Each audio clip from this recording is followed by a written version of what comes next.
Today, I wanted to provide you with a quick bookkeeping tip, especially if you aren't using a company like Incite Tax and you're doing it in-house or you have another company doing it.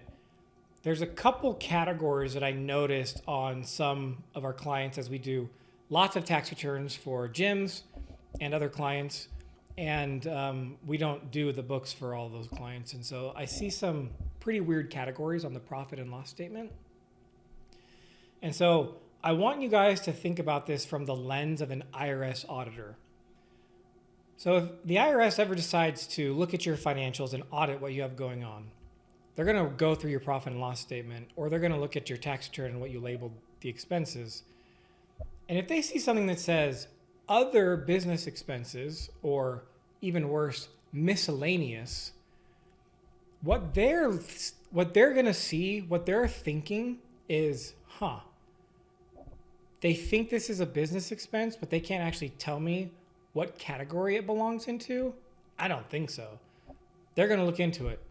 And they're probably going to try to find everything they can to disallow you taking that deduction. So in general, we don't like using categories like other business expense or miscellaneous. Office expense is a better catch-all category if you need to use one, but also better if you can call it a specific category. Now, I'm not saying have 100 different categories. That's too much. Don't have 100 categories, but certainly don't use things like other business expenses or miscellaneous. Those are hard to describe or explain if you're being audited, especially if that specific expense line item is 25% or more of your revenue. If you had $100,000 of revenue and $25,000 are listed under miscellaneous expense, the IRS is going to have a field day with that. So just don't do it.